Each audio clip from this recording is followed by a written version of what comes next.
I live in Tucson, Arizona. I was up in Phoenix maybe a year ago, Hmm. digging through what used to be a great used record store, and they have quite a bit of reissues now. And but I was going through the used rock section, and I get to the K section, and I pull out this band. All I see is these two healing hands behind a car, Oh and yeah, it says Kokomo. I said, yeah, "What is this band?" And I look on the back, and I can see it's a bunch of cats from across the pond, and I recognize a couple of them from other bands that I'm familiar with. But I've had this record around for a year, and I played it a few times, and I dug the tracks. And then a couple weeks ago, I was like, I need to go find where these cats are because I have shedded so hard with Stephen Ferroni and Rick Laird, rest in peace, yeah. and Brian Auger and Johnny McLaughlin, Caleb Kaye, all these cats. And yet, Mhm. as I've noticed in my career, it's a never ending well of enlightenment because the musicians never end. And I get a chance today to speak to one of the funkiest singers around. I mean, I can honestly say that he impacted all the his peers around him in England and in Europe, and also I think had a big impact on a lot of the blue-eyed soul cats in this country as well. And this record is the epitome of, I mean, this is not Mahavishnu Orchestra. This is not some like instrumental stretch album, even though those guys all had chops to do that. This is a really deep funk and groove album, soul, and with some hooks in it. And so I reached out basically, and I found a couple of cats, and one of them is my next guest, and albeit a band leader still, Who's that? Live from Nice in France. Tony O'Malley, welcome to the Oh, Jake Feinberg Show. oh, oh! I see. That was your introduction. I'm sorry, I interrupted you. No, of course, don't apologize. This is my monologue. It's okay. Oh, okay. No, I mean you. I'm amazed because you interview some really hot players over the years. Especially like the Chuck Rainey. I mean, I Well, I was a mean, and the thing is, well, I mean, dude, you have to understand. I am I mean, in 2024, I still fill up the gas tank, and I can still feel the fire, but I rarely get opportunities to interview people that I get really excited about anymore. Part of it is just the socio-political situation now. People yeah. are not as enthused to talk, but I have received so much spiritual energy from especially cats from across the pond. I mean, I can't tell you the heart and the fire and the love of those guys that I mentioned and how they helped me find my voice. And I kind of wanted you to talk a little bit about where you fit in. McLaughlin was playing in clubs with the lyricist for Cream, who was riffing poetry. They were playing Auger and him and Laird were playing officers clubs. And they were Yeah. playing, Blue Moon of, they were playing like, Americana tunes and things like that. And I'm like, Tony O'Malley's one of the greasiest, funkiest dudes around. But I mean, dude, you were 20 years old in 1968, and I have to believe that you were already on the bandstand before that. Oh yeah. I mean, I was. Well, where shall I start? I mean, Or your mind takes you. uh, the, w- I come from Harrow. One of the guys I was knocking around with in Harrow was a friend of mine, Colin Evans. He was of Indian descent, but actually he looked quite black and could have passed for a tall, good-looking soul singer had he not been tone deaf. But however, however, he had at least two brothers, one of whom was a singer in a band, and I can't remember how it came about, but through Colin, I was asked to join the Skyliners from Enniskillen, which was Enniskillen is in Northern Ireland. In fact, it's in north of Ireland. It's not actually part of Northern Ireland, which is the country of Northern Ireland. Anyway, it was an Irish show band, but these guys were based in Luton, which is north of London, and I was 15 at the time. So I don't know how I got the gig. Maybe because of my Irish name, Tony O'Malley. Tony O'Malley. And in fact, the only Irishman in the band was the leader. His name was John McNamee, and the the drummer was Scottish, and the lead singer Malcolm, that was Colin's brother, he was Anglo-Indian. So, and I don't remember too much else really. Although we know we played gigs, we played Irish places in London. What happened in those days with Irish show bands? You'd play the Irish clubs, and the boys would be to the left and the girls to the right, and the band would play three songs, like either a rock and roll song, a country song, or an Irish song, or something. And you play three of that style, and and then the girls and the boys would dance. And then after after three songs, the leader of the band would say, "Thank you very much, ladies and gentlemen. Your next dance, please." And the boys would go to the left and the girls to the right again. Anyway, I did loads of those gigs. They were long gigs. Anyway, it was good fun. I was 15, and just playing in a band. It was fantastic. I were you also were let's you were I'm curious, were you playing um like blues songs from like Benny King, the guys that would the black cats that would come over from the States, or were you playing like not Irish folk tunes, or what? I mean, what kind of music was it?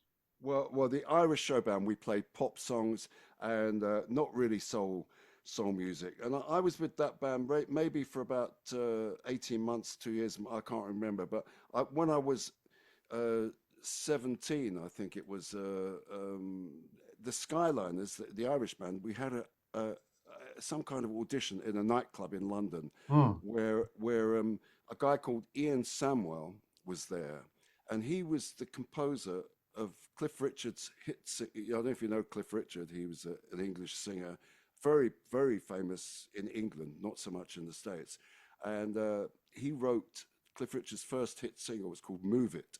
And Wow, anyway, I you know know, that tune. Yeah. yeah, and so Ian took a shine to me in terms of he saw something in me because at the audition I sang Burt Bacharach's song, "Baby It's You."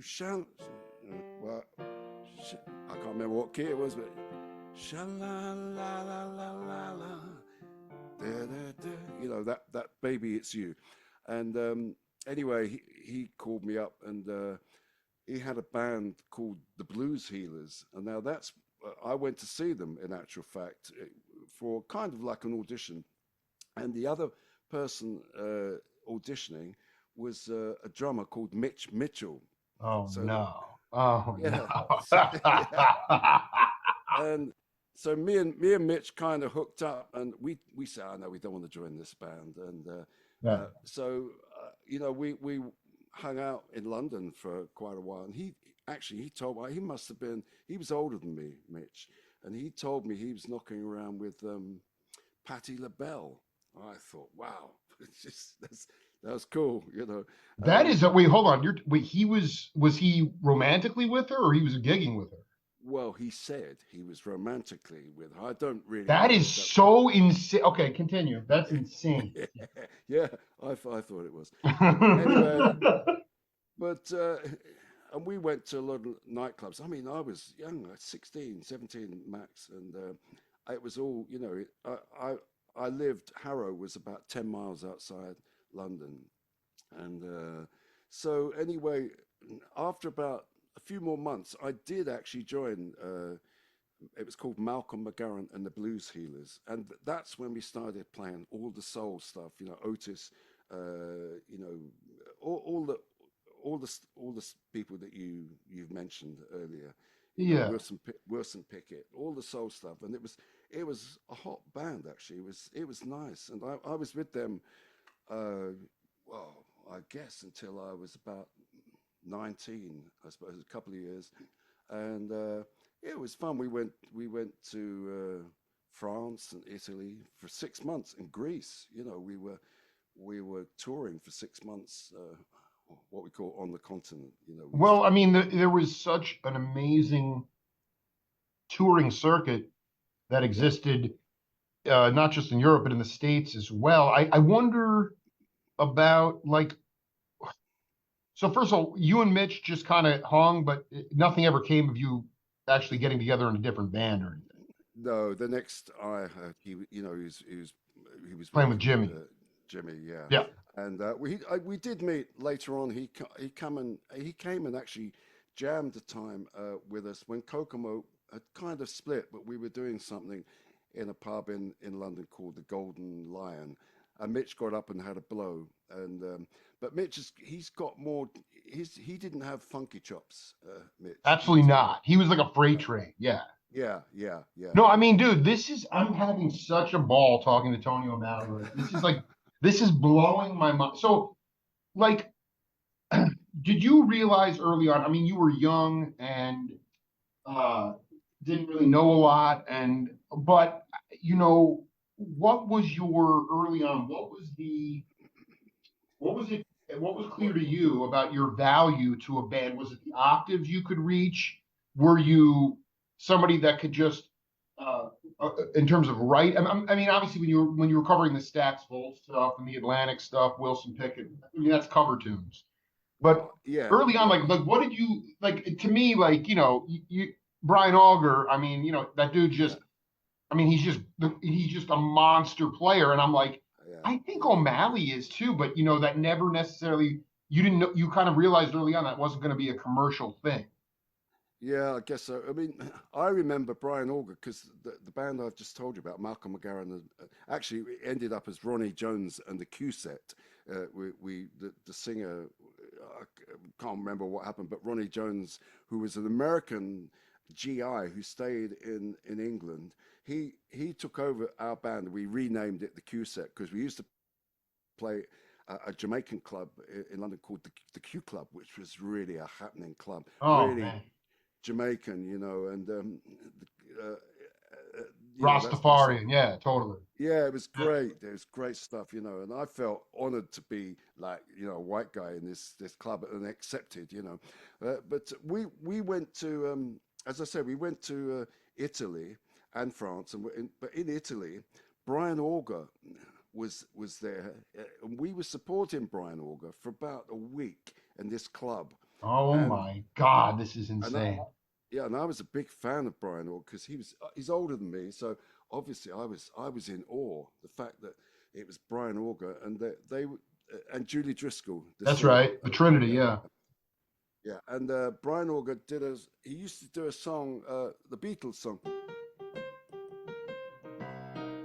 "A Day in the Life" on the Sure. organ, and it was like it was kind of his own arrangement, and I remember it well. It was fantastic. And then the band said, "No, Tony, you got to do this one," in their Jamaican accent. Tony, man, you have to play this song, innit? Hey, So, Tony, play the song. I yeah, love it, man. so I learned a day in the life, and I used to do a kind of a bit like Brian Org. I don't say I copied him because I thought he was too clever. My musical knowledge, I was just picking it up along the way. I didn't really have any training at all, Well, and this is why I love O'Malley because I mean, my favorite kinds of musicians. I mean, nothing wrong with the academy or being trained musician, but I love street scholars. And I'm yeah, wondering about like, is it fair to say that you were ear trained as you just your ears were huge and maybe you learned to yeah. read chord charts? Did you ever really learn to read music? I tried to learn Yeah, it's to read hard. music. It's hard, yeah, and in the end, I realized I can read chord charts, but I prefer to learn a song. Otherwise you're always looking forever at a chart. Yeah, right. So You can't get the feel down. Yeah.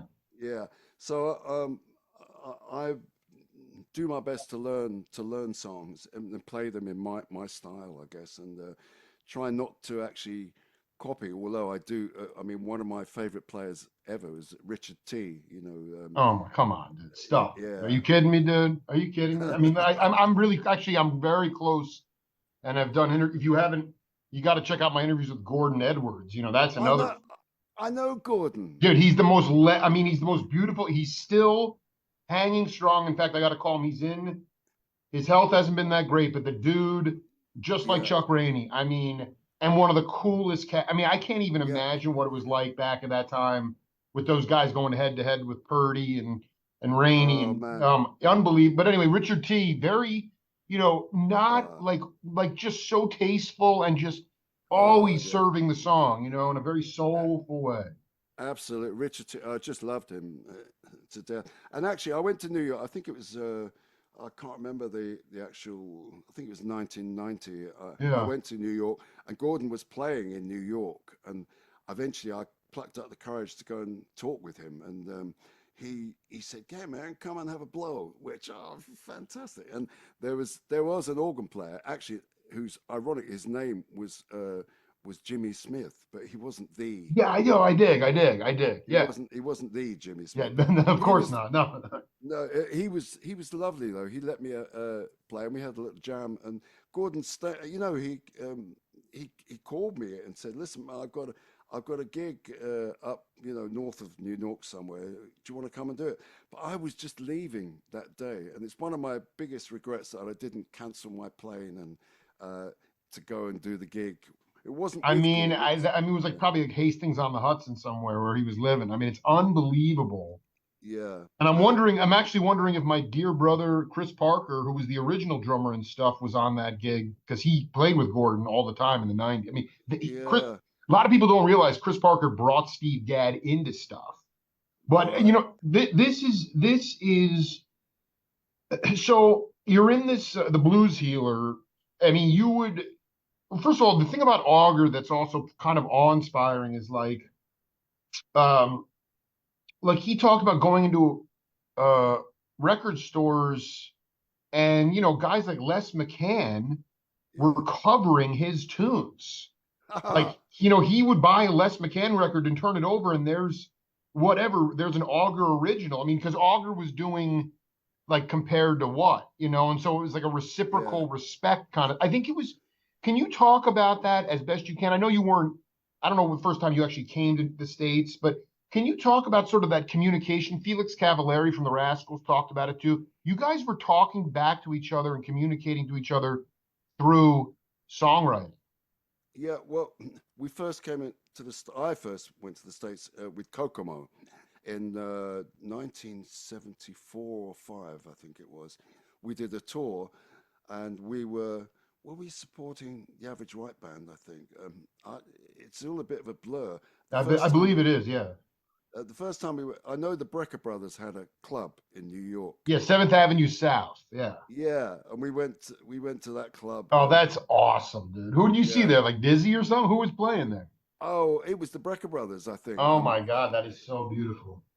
And at the club was oh God, my brain's going. It's okay. It's okay. Yeah. I'm more interested. But I'm more interested because the Beatles and the Rascals were talking to each other, and Auger and McCann. Were you not that you were directly communicating, but did that? I mean, that was sort of this period of time where,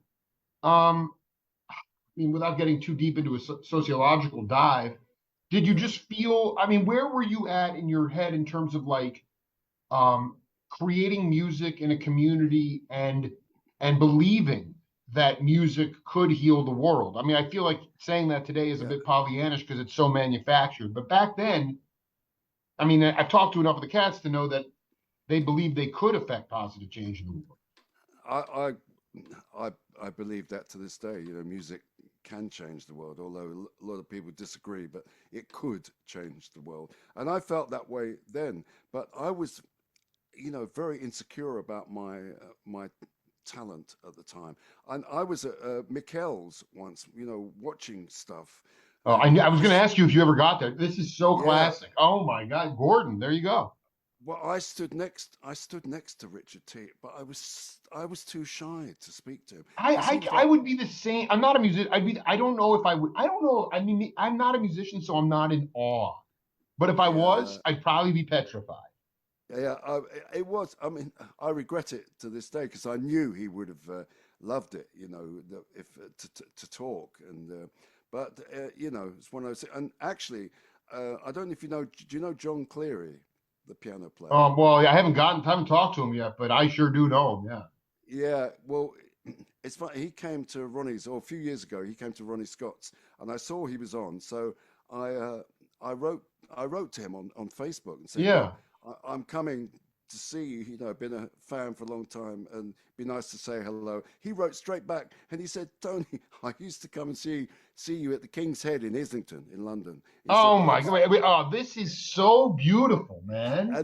and he said, yeah, but I was too shy to come and say hello.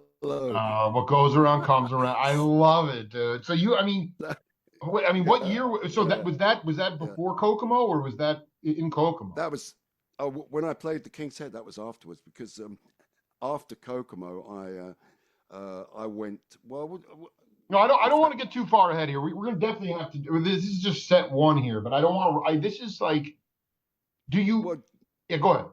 yeah, I was just saying the John Cleary that was just a few years ago, maybe 2015 or something like that, where I went to see him. We had a little chat afterwards, but you know, I've always been a fan of John Cleary because he's English, you know, and Absolutely. I mean, he's got that, and he still has yeah, that incredible. It just proves that it's kind of like, it's not. It yeah. is regional, but truthfully, like it's more about what's in your soul. I mean, that's ultimate. Exactly. Yeah, Yeah. exactly. And I think John Clear was lucky. He was brought up by, a music loving family, who played. I think his uncle played, and that's always beneficial if you're thinking of going into music. Whereas my family weren't particularly.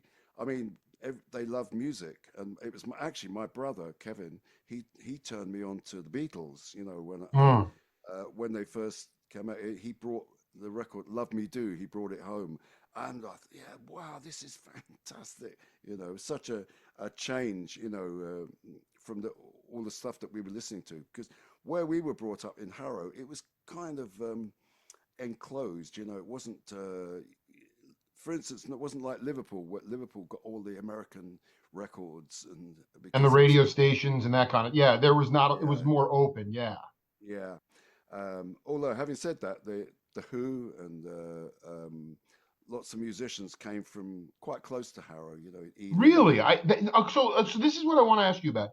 I mean, everybody says obviously the Beatles, and either you got them right away and loved them, or over time they've just grown and you respect the hell out of them. But yeah, I mean, the idea there is like it's obviously the compelling storytelling, but also was it just the idea that not the showbiz part of it, but that they were skiffle players, that they basically picked up instruments yeah, and were learning to play them on the bandstand. I mean, they got better, but that gave yeah, people, and then they're talking about all this sort of psychedelic, beautiful stuff.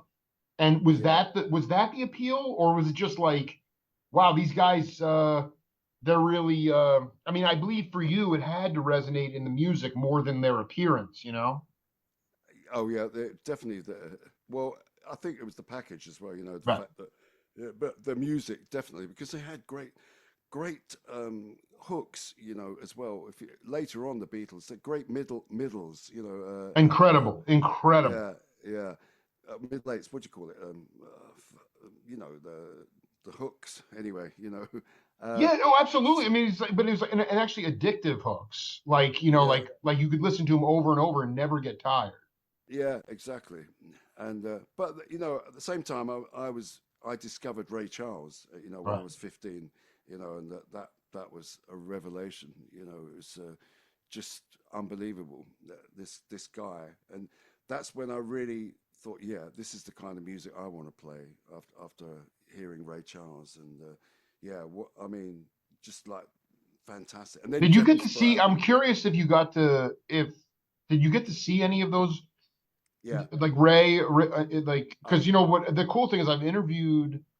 Um, I just had a chance to interview with this guy Ernie Ellie, who was Ray's drummer in '69, and he hit me to this YouTube video because Ray used to let the band, which had like Blue Mitchell in it and all these like ridiculous oh yeah, players, yeah, um, yeah, and they would burn instrumental jazz tunes for like an hour, and then yeah, Ray would come, and I'm wondering like, did you? Because you hear Ray Charles, and then you start to learn about him, and then what was it yeah. I like to did. experience him live? I saw Ray. about three times, I think, in London. At the but that was the time when he'd come over and he'd just do an hour show and no encores. But Right, it it was was great. later. It was later, yeah. Yeah, but great. I loved him. And then I saw him at Wembley with Andy Newmark. You know Andy Newmark, the You drummer. know, dude. I can't believe you're bringing him up, dude.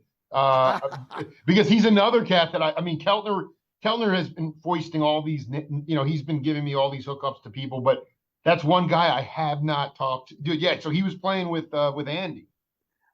No, no, I was with Andy in the audience. We Oh we my went to God, see. you were with Andy Newmark in the audience. This is Well, unbelievable, dude.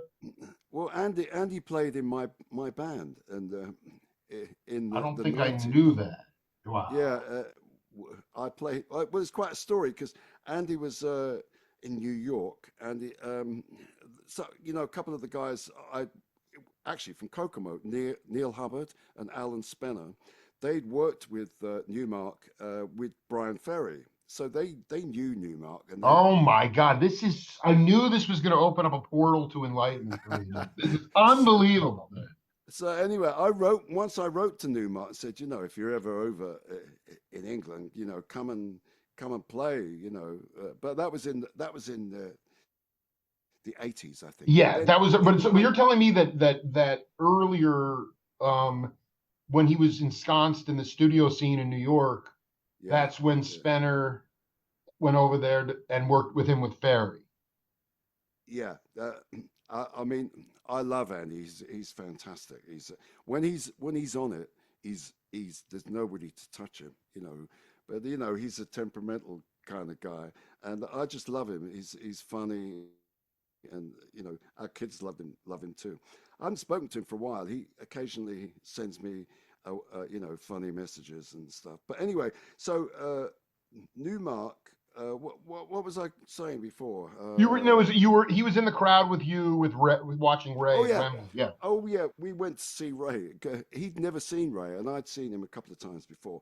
So, and the band that was on before, it was Van Morrison Yeah. was supporting Ray Charles, Oh, that is and insane. he had a singer with him who sang the high notes yellow like that, and Andy, it really pissed Andy. He said, "What the fuck is that guy doing?" Anyway, that's another story. But then, when Ray came on, it was so quiet.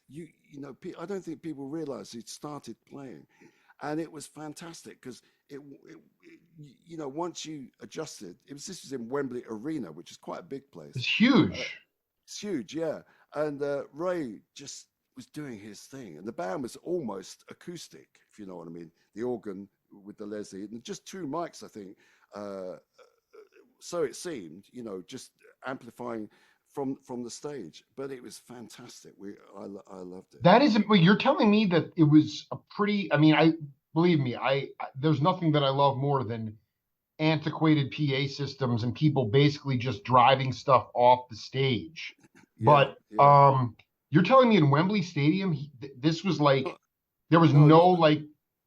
I'm just no. shocked to hear that. That's No, amazing. no, it wasn't. It wasn't the stadium. It was the arena. Now the Okay, stadium, I yeah, don't know the difference there.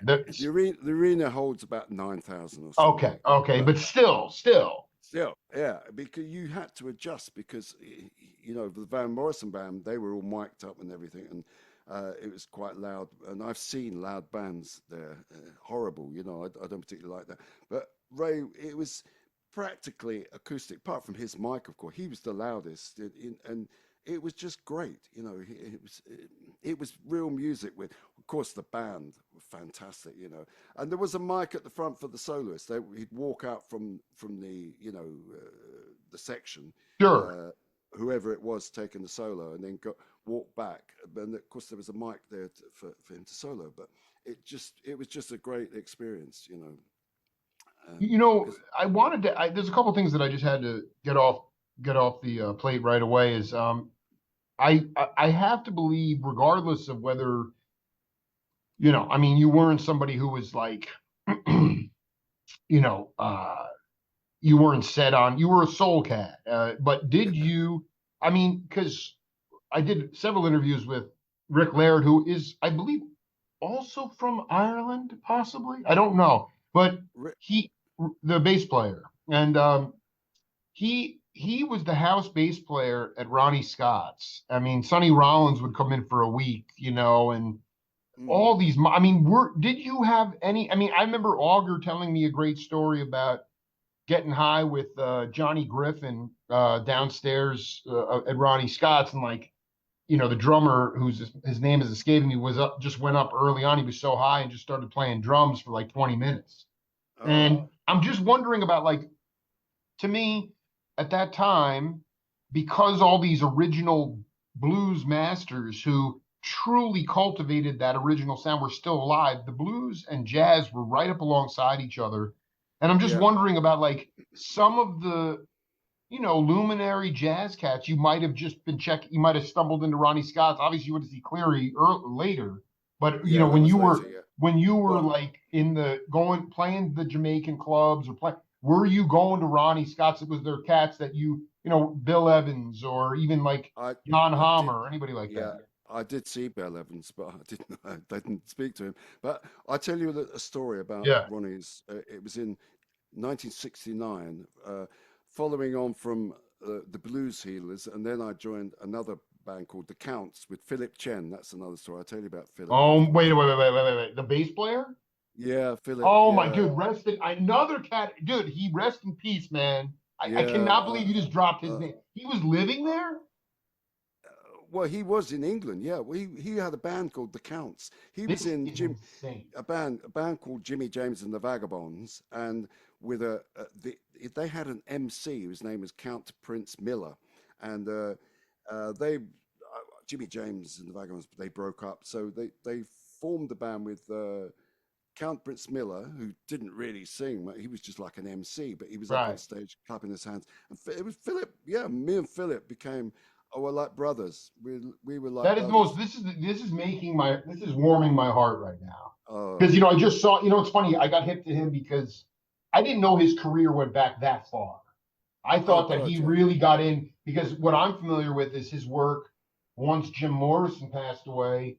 Uh, He did a lot of work with John Densmore and Robbie Krieger in the well, mid '70s. But you're telling me, and then I had a chance to see him at this event right before COVID, and then yeah, a year later he died or something. I cannot believe yeah, he the counts. Go ahead, that's insane. yeah, yeah. Me and Philip were very close. We used. He had in Notting Hill Gate, South Kensington. Actually, he had a little tiny little flat which he called it's me matchbox. He called it his matchbox. He's a Chinese Jamaican, Philip. Dude, so that's the thing. That's okay. You are this because I was wondering. I'm like, Densmore and Krieger went to Jamaica to make an album with this band called Butts Band, and I'm like, Philip Chen, he sounds Asian, but you're saying he has Jamaican blood as well. Oh yeah, he's from Jamaica. He's what you call a Chinese. He used to Chinese say Jamaican. Chinese Jamaican man. And Oh my dude, this is yeah. I'm getting blown away right now. All right, go Well, ahead. anyway, Philip, that's another story. Okay, I'll tell you, No, so Philip. he went to the Matchbox. He had a loft called the Matchbox. But yeah, no, somehow Yeah, yeah, go ahead. we used to always, I used to go over to Philip's, and this is what this is when I first heard about Chuck Rainey because Philip called himself Philip Chuck Chen, Oh Philip my Chuck Chen, God, dude. because Philip Chen, dude. yeah, Dude, his he had spirit is here right now, man. Oh my God. yeah. Philip had nicknames for everybody. My name was Sunshine, Tony Sunshine. That was my nickname, and every everybody he had nicknames for, and we stayed in touch. And in fact, I was in Los Angeles. I think it was about for 2018, before COVID, and we hooked up. I saw Philip. Three times we went out to eat and we hung out and it was great. And I've got a couple of clips. I'll send you one clip about him talking about James Jamerson and his bass. It's Did about you did so you actually did some interviews with him when you saw well, him, or did it wasn't an interview. It was kind of, but I mean you wanted to get him on record, yeah. yeah. I was talking to. He shows off his bass, which he talks about. how Jameson never changed his strings. You know, he never. Ever, no, ever. Yeah, Yeah. yeah, not ever. Anyway, it's for. I'll send it to you because it's Philip. You This know, is in it. this. Wait, hold on. I want to be clear about something. The Counts was you Yeah, on keys. Phil. He never played the upright. He just played electric, right? yeah. He just played And then bass. But what was the rest of the who was on drums? oh, blimey. Oh boy, I'm stretching you out right now. I know it's hard. Yeah. Who was on I guess drums? the more important question is you guys never cut any demos or got in the studio. No, we Okay. didn't. We did. I used to go in. Philip used to make reggae records, and I played on a few of his reggae. You know, for independent artists. You know, one of Wait. the. You did you know who the leaders were regardless of the label? I just No, want I to go don't. I want to go find the O'Malley discography because this is not in your discography, man. One of the songs that we did reggae was "All We Are Saying Oh Is Give Peace a Chance." yeah. That one, but like reggae, you know. That I distinctly remember doing that one. You know, it was nothing for me to do really, except you know that sort of thing. With But that with that reggae feel to it. Yeah, with that totally. reggae feel to Yeah, to yeah. give peace a chance. Yeah. Anyway, that's just by the by. But Philip. So So then you got was he also he was obviously loved Rainy, but then tell me about Ronnie. Tell me the story about Ronnie Scott's with the yeah. jazz thing. Well, Yeah. well, after the counts, I was on the books of an agency called the Gunnell Agency, Rick and Johnny Gunnell, and in fact Jimi Hendrix was also on that same agency before he made it, you know, and he used to, you know, every Monday we would go up to uh, whatever what was the Gerrard Street, yeah, Gerrard Street in London, and to get our wages. You know, it was no money transfers in those Right. You had to days. go pick up your check from the union or whatever Yeah. Yeah, well, cash actually. I didn't have a bank account. Cash. Holy cow! I love it. So yeah, and yeah, and that's when Jimmy used to hang there as well to get his money, you know. And so anyway, Wait. uh, Hold on. Is that time I was like, this is like 69 or earlier? 69, 68, 69. Right. So And was he playing with the animals at that point, or he was just, or what he really hadn't gotten huge yet, or he hadn't been a leader yet. um, we with the Ronnie Jones and in fact Malcolm McGarren and the Blues Heathens. If you go back to '66, Yeah. yeah, Jimmy had already. That's when I'm talking about actually more like Yeah. '66. See, that makes more sense. That makes more sense. Yeah, Okay. Gotcha. Yeah. because we had a residency at a club called the Bag and Ales, which was where all the the pop stars of the day used to go. And we were the resident band. Used to get everybody going, "Hey man, can I get up and play?" You know, and Jimmy did the same thing. He said, "Can I get?" This is before he was known. He said, Absolutely. "Can I?" He's wearing a suit, maybe. Uh, I don't even know. Yeah. and the first time he said, "Can I get up and play the guitar?" The guitar player of the band said, "No," he refused. That's a great That's quite, story. yeah, that's quite.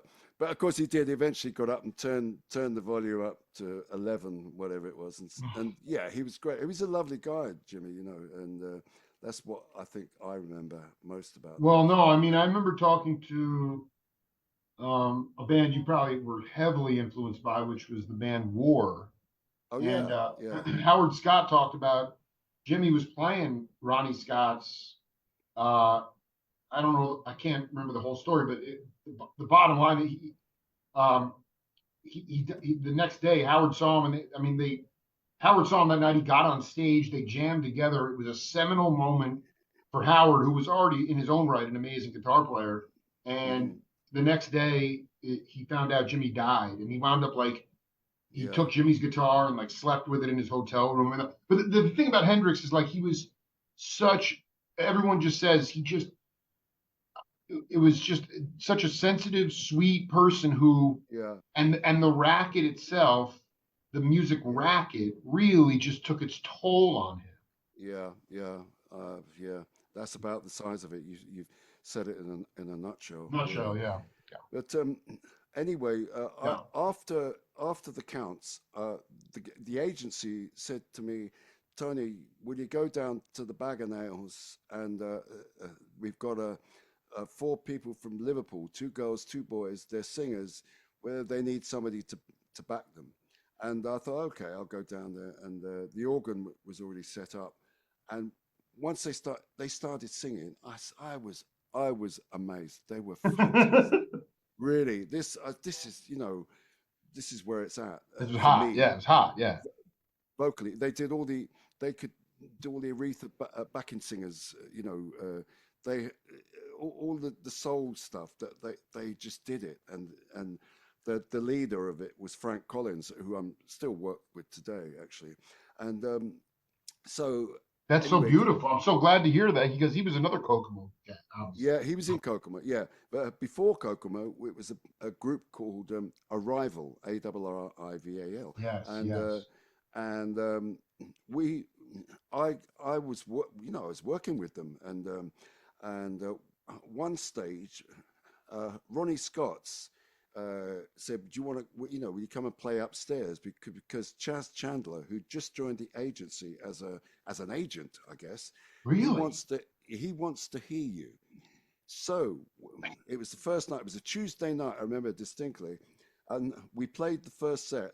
And Chaz Chandler said, drop them. They're, you don't need these guys." They He don't. They're probably not thought cutting it. Yeah, they're not. Yeah. he, he probably thought we were too like a pop group. Two Right. girls, two Right. boys, organ, bass, and drums. So we played the next set, and we were distraught. What was he talking about? He doesn't. Anyway, Ronnie Scott, to his credit, he said him and Pete King. Pete King was his partner in the Oh, I club. didn't know that. Okay. Yeah, not the sax player, but he was actually Pete King was a sax player, but he No, I gave did. it Yeah, up. I didn't even know he had a part. That's so interesting. So what? So he came to your Yeah, rescue though. yeah. I mean, there was two of them that kind of. It was Ronnie. It was his name, and they ran it together. Pete did all the business. So Pete said, "No, do you want to play tomorrow night?" So Wednesday night we played Wednesday night, and then they said, "Well, do you want to play to the end of the week?" This was upstairs at Ronnie's. I should have mentioned that it wasn't downstairs where the jazz was. Okay, They so had a you in the thank you because I'm only 46. I mean, this is really important. This because I never even knew that there were yeah. dual level, different two different clubs at Ronnie Scott's. Yeah, it's called Upstairs at Ronnie's, and it's always been there. And I think now they have kind of Merged it. musicians. Yeah. No, it's not merged as such. You can go upstairs separately still, and they have jam nights with really great musicians, young musicians, and the established musicians. They go up there, and it's very quite organized. The jam. It's not like anybody can get up But there I mean, and like play. before though, there was like a steady diet of, Coltrane or Elvin Jones or Joe Farrell Yeah, or yeah, yeah. those guys were playing downstairs. They were playing Yeah, they were playing downstairs, yeah, and right. which we could always go and watch, because we were upstairs. And I did see Bill Evans. I know, who is this guy leaning over the piano like an old man kind of thing. So anyway, uh, to I'm just continue, before we go any continue, farther. Do you remember what year you saw Bill? that was 1969. Oh my God. Yeah, I'm wondering if Jack DeJohnette was on drums. I mean, this is like an amazing. That was I the. don't. It's okay. It's okay. It doesn't. That's neither here nor there. So I want to be clear. Chaz was like, get rid of these cats, and Yeah, then the King. Yeah.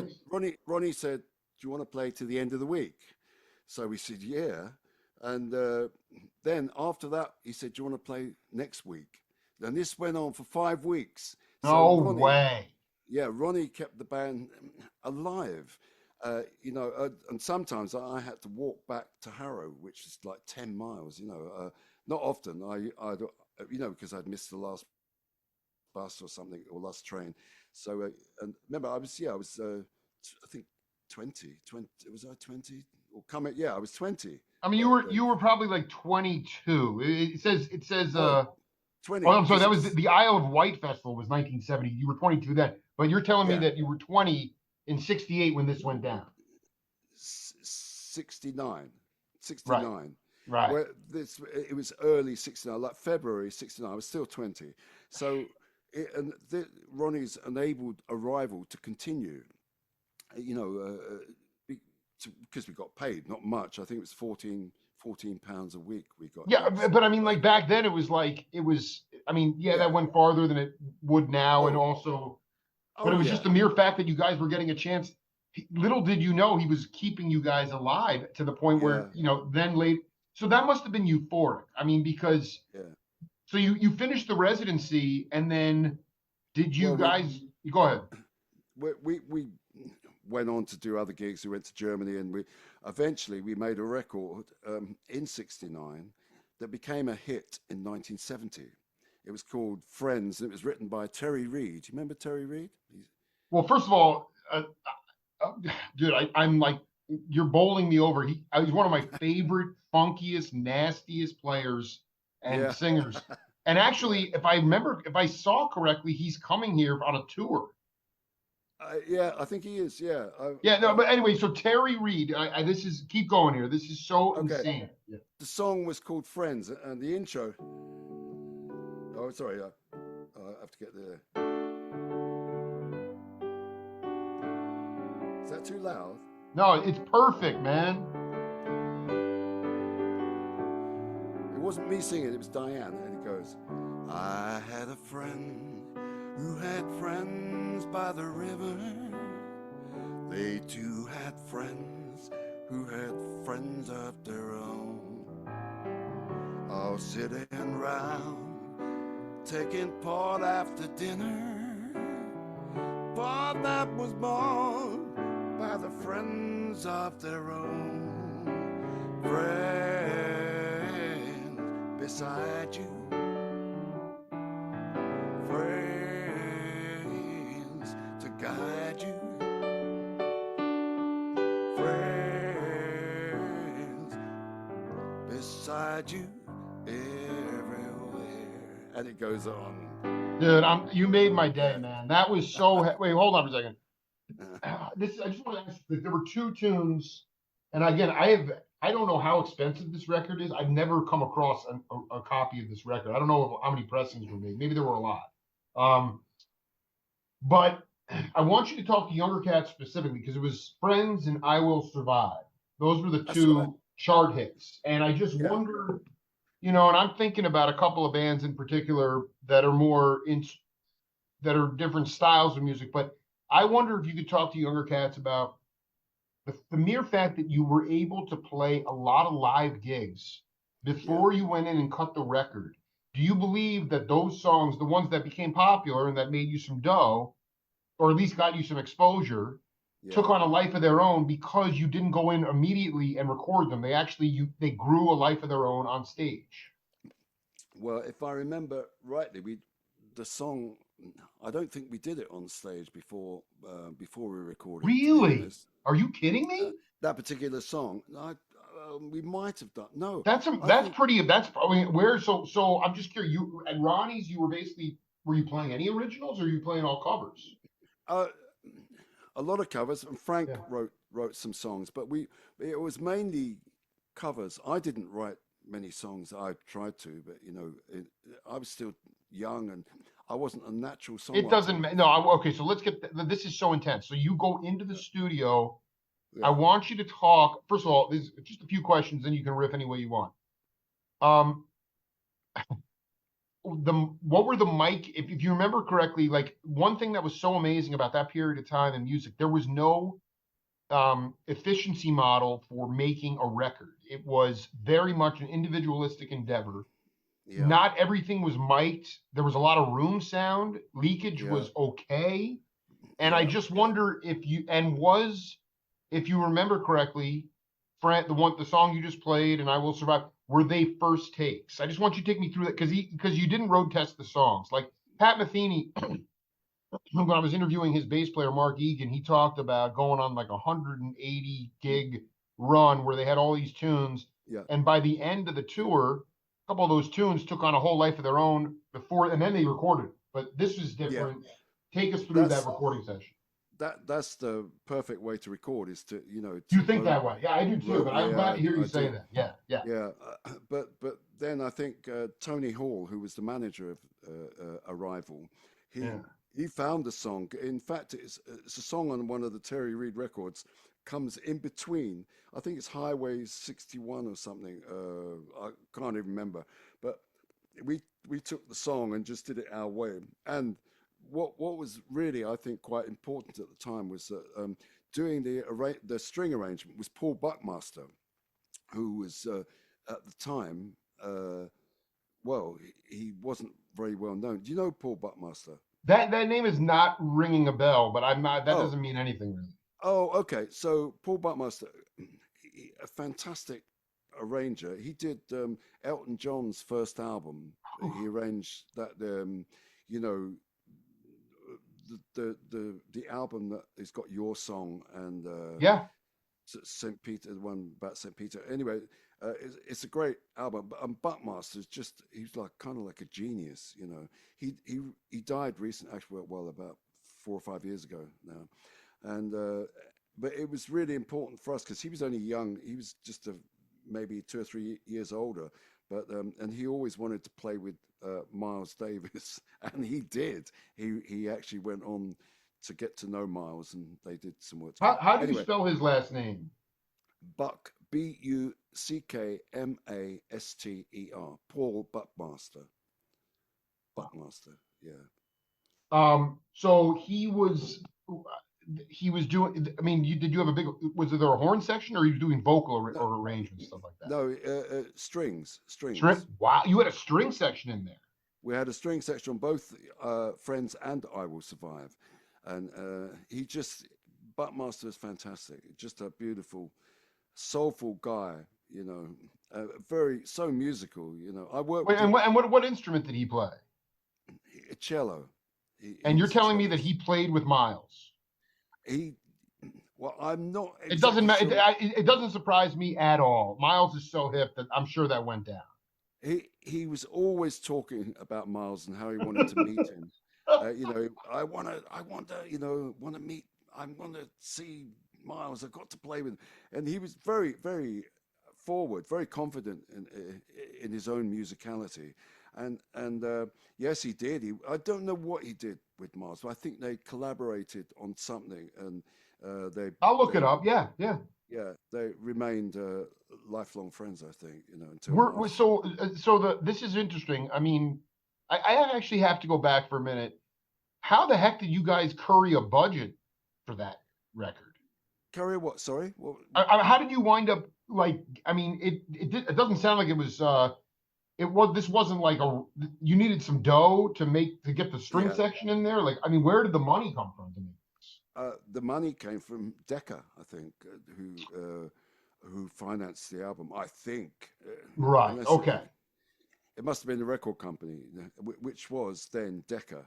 So they yeah footed the bill. I never got anything for those albums. I don't remember getting anything. We were on such a bad deal. I'm sure, you know. Okay. So Yeah, this is more important. So the idea is those two songs, in terms of were they aside from I'm not sure. I'm sure that not everybody the strings didn't hit at the same time as the band. But no, they in terms of you guys, where you got those tracks that wound up getting radio play and became hits, were they yeah. basically first takes? Uh, First takes, no, they weren't first takes. They were. I think we worked on. We must have done a few takes, Sure. just to get the intro logo, and that happened 3 times. I don't know why 3 times, but it was used in a cat food advert actually many years down the line. I love this, dude. You know, Just dude, it has that. It has that really like I don't know. It has that sort of beautiful, yeah, heart melting. I mean, it's a little bit romantic, but it actually burns. yeah. It was a kind of simple song, but Diane sang it. She was the kind of lead singer, and I didn't sing then. You know, it wasn't until Kokomo started, which was a mixture of that was me, Frank, Paddy, and Diane from Arrival, and it's Spencer, Alan I mean, Speed. this is one of the nastiest bands I've ever heard in my life. Yeah, we Kokomo was really hot live. I mean, it was a hot band. I mean, really, it Well, no, was. I've seen some clips of like the last whistle stop, or like, I mean, there's a couple of Yeah, TV shows where you're doing like, I think the Bobby Womack cover. yeah, I can yeah, understand it, and it's yeah. just It's cooked. Yeah, ridiculous. yeah. But I want to be clear. I want Tony O'Malley to talk about the first time. Where were you when you first heard one of those songs on the radio? What? Because You radio mean? was it was so beautiful because I've talked to Cat, everything was so regional. There wasn't a lot of interconnection. So like it's Yeah, very, guys in Detroit, they might be able to pick up a station from Windsor, Ontario, and next thing you know, that station's playing their music, even though it was recorded in Detroit. So I have to yeah, believe you were driving a car at some point, or you heard it. Just that to me is the magic of music, and that doesn't today. It's like, oh, somehow Starbucks just found your, they'll play your song, but it's a little bit more yeah. anonymous. Back then, it was like, It was on the anyway. I'm just radio. Yeah, curious if there's a memory of you hearing that song, even though you weren't singing at that time. yeah. I do have memories. Of hearing it on the radio at home. You know, there's our song. Yeah, Oh Mom, my they're playing God, our song. Yeah, so yeah. So great, dude. yeah, it was. Oh, it was great. But I think we probably tended to get a bit blasé after a while because we did Top of the Pops. I don't know, many times. I think about 9 times, something like that. I seem to remember. Wow. And from that and from the other, I Will Survive, which is not the Gloria Gaynor, I Will Everyone Survive. gets confused about that. I checked out that track. I'm like, I know that tune. I'm like, no, this is a different tune. And that was written by Frank. Actually, I mean, it's a really great lyric. You know, Christmas, Christmas. I didn't sing this song. Christmas spirit alone, drown my emotion. Something like that. You know, it's a really great lyrics. I haven't played it for many I years. did So that. It doesn't yeah, matter. It's so yeah, beautiful. it's a great song. And from that, we we did some high class gigs. We played for the Queen, in 1970 for the Royal Variety Performance, Oh and my God. we did the Isle of Wight Festival, which was Jimmy's last gig. Well, Um, I want to talk. First of all, that there's a legend, Dave Holland, the legend bass player, also a cello yeah, player. yeah, He said because he had, his story about Miles at Ronnie Scott's was legendary, but he had just joined Miles 19, and then right, they're on the Isle of Wight Festival, and to show you how hip culturally the world was at that time. I don't know if you remember this or where you were at that time, but do you remember who? I mean, Miles followed Tiny Tim. That's how insane the musical spectrum was. It was like, yeah, we're not going to put all funk bands on this gig. We're not going to do all blues bands. It was like Tiny Tim into Miles Davis. yeah. I know it doesn't bear thinking about. It's insane. Well, I uh, mean, you're blessed that you grew up in that melting pot. It was truly a melting pot, and people were like, that Bill Graham aesthetic where, yeah, Fillmore West. I mean, it was like, you know, you'd have Malo, Latin funk band, and then maybe like Sons of Champlin, and then, the Preservation Hall Jazz Band. And like, yeah, it was like Bill's motto was, especially because there was the hippie move generation. It was like, you know what? You may not know this music, but you need to dig this music. You need to dig yeah, it. You yeah, need to dig yeah. it. And that's the thing now is this. You go to a blues festival and there's not one black band, or you go to a No, jazz festival and yeah, there's no, it's all R&B. I mean, it's yeah, very weird now. It's way off. yeah. Yeah. Tell me I don't about even it. want to get into that right now. So Yeah, you did get blasé though, because you guys were having, it kind of got played out. I mean, after a while, it's like it's not as exciting as it was the first time you heard it in your den at home or something.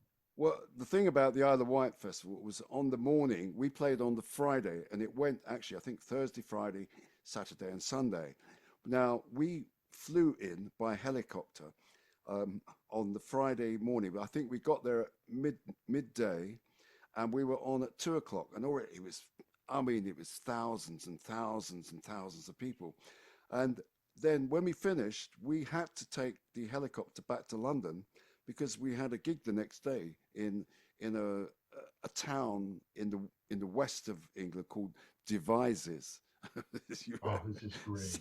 so This is I got to the tube station in London, about 5:30. I'd already played I got the tube to where I was living at the time, and I saw, on the placards, the newspaper stand, uh, 500,000 Jew at the Isle of Wight, and we just played it. that. I mean, and you saw the newspaper there, right? Yeah, Right. That is yeah, so insane.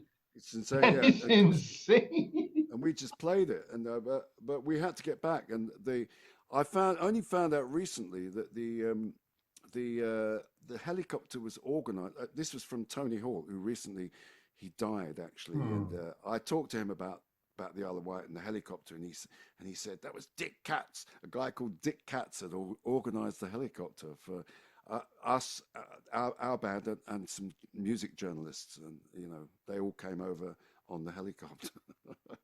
Yeah, Oh, so so Tony. Let me ask you something because we've been cooking for an hour. Can we do set two maybe next week? Is that possible? Can we? sure, yeah, What's yeah. your? I mean, because we have a lot more. I don't want to rush through it. This has been like, I mean, truthfully, this year in this calendar year, this is one of the highlight interviews already. I mean, this has been like Uh, only because like the record, and because I don't want to gloss over Kokomo or the rest of your of what you've done in your career. So I was thinking like if you were still going to be in Nice next week, maybe we could do something on like Monday or something. Nice. I'm not in Nice. I'm not in Nice. I'm in Jarnac, which is the west. Excuse The me, I don't west know of. why I thought you were you in Nice right now. No, no. Okay. In France. I'm in France, but not Yes. Nice. Not Nice Nice. is Okay. Nice is about 8 hours away to drive. But we're in the southwest, above Bordeaux, which is it's near Cognac, a place called Cognac. That's beautiful. It Yeah. sounds just absolutely beautiful. I mean, it's unbelievable. Well, Well, what about Monday night at 9 p.m. your time? uh, let me just say, because I'm going to London at the weekend to play Okay. uh, two. I'm playing a double. Used to call it a double, where you do two gigs in one day. I'm doing the lunchtime set at the 606 Club in London, uh, and I'm playing the grand piano with a fantastic sax player called Jim Hunt. Now, Jim, he was with Amy Winehouse from the beginning to the end. Wow. He's an amazing player, and Wow. he Wow. also works with Kokomo when we work now. So and in the evening I'm doing it with my band, albeit two of them are adepts, the bass player and the guitar player, but they're great players anyway. So Wait. I'm I've sorry. got my You said they're deaf. uh, depths, Deafs. sorry, deputies, I suppose. Oh, They're I did. Yeah, I did. I did. sorry about that. Yeah, No, yeah. it's fine. It's. Oh, I see. They're not full time musicians. What you're saying. No, no, they Yeah, can I both did. hit. They're still pretty. I mean, I know a lot of cats that have day jobs, and they're still pretty badass musicians. But Yeah, um, yeah. all right. So I will email you maybe like on Sunday, or when are you getting? When are you supposed to get No, back? I'm doing that on Sunday, so I'll be back.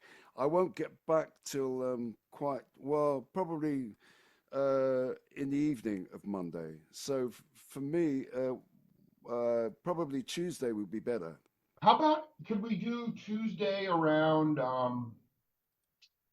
Could we do Tuesday around 7 p.m. your time? Yeah, we could do that. Yeah, All right, I'll send you an invite and we'll pick up where we left off. But this was, I mean, I cannot believe we already covered this much ground. It's great. yeah. We need to continue. We're only at the beginning, Oh, Jack. no. I mean, listen, I did 8 interviews with Keltner, man. They're all unique. They're all singular. They're Oh, all great. insane. So Yeah. now it's O'Malley's turn, man. Yeah, great. No, it's a pleasure talking with you, Jack. I mean, you're so knowledgeable about musicians. It's really Well, it's fantastic. you guys helped me find my voice, and I haven't read a lot of books. I mean, you guys have taught me a lot, so I'm indebted to you. And you know what? This is just the beginning, man. So go have a Yeah, ball, and we'll yeah. do it again. Thanks, Jake. Cheers, It's a man. Be pleasure. Yeah, cool. all the best. Absolutely, man. Until Tuesday at 7 p.m. Our time. Kokomo will be Yeah, on. Will be spinning round the clock until then. fantastic. All right, man. Be cool, man. Take care. Yeah, take care, Jake. Bye. Cheers. Bye Bye. bye. Bye.